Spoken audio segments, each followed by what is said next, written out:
bridge. So that bridge sat roughly 250 metres long, so it's more quarter of a kilometre rather than a mile, but they called it a quarter-mile bridge. And that was one of the longest bridges in the southern hemisphere for the time. Now the King River down there, it looks very calm these days and doesn't look very wild, so why would it be such a big deal? But back in the day, it used to be much rougher. So in the 90s, the King River was dammed further upstream to create Lake Burberry. So these days it's controlled by hydropower. But back in the early 1900s, it used to be able to flood to the height of our carriage in under an hour. It was a very rough and wild river. So to build that bridge, they had to climb to the top of the ridges and cut down the biggest eucalypt trees they could find. Then they had to drag them down, cut them to shape. Once they'd done that, they then had to ram them into the ground to eventually try and hit bedrock. Now some of those trees had to be pushed down 18 metres before hitting solid ground. So that was particularly difficult in 1895 when there was no modern machinery. There was no chainsaws, cranes or bulldozers to help them out. It all had to be done very slowly by hand.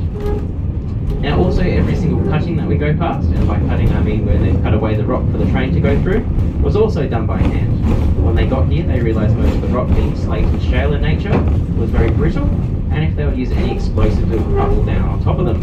So it all had to be done very slowly with pickaxe, shovel and wheelbarrow. There was no explosives used in this entire railway line. So it's hard to imagine 500 men working out here at one time, 6 days a week, no matter the weather conditions. Now here on the west coast it rains about 300 days out of the year on average, and we get about 3 metres of rain. So after their long hard day, you can imagine how hard it would be to try and find dry firewood. So when they got home, they probably wouldn't have a nice warm fire and a nice hot meal. It was a very tough and dangerous place to be. But very shortly we'll be coming past where most of these workers lived back in the day.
So I mentioned before there was about 500 men who built this railway, and the area we're travelling through now is known as Camp Spur, and this was home to the majority of those men.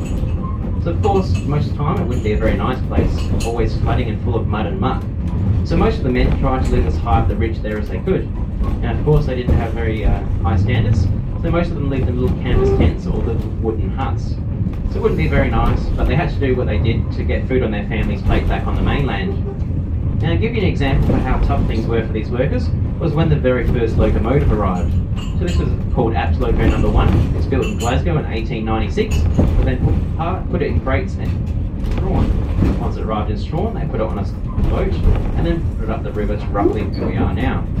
So you remember this is the 1800s, so a lot of these men probably haven't put together a locomotive. Some may have never even seen one before. So you can imagine their surprise when they opened up the crates and they learnt that the most important part was missing, and that was the instruction manual. So it said this locomotive, but no instructions on how to put it together. So then they had one option, there was no Google, so they had to do trial and error. So after a month or two of trying, they finally had it all together, or at least they thought they did. They put her on the track about one of our carriage lengths today, they fired her up, and she worked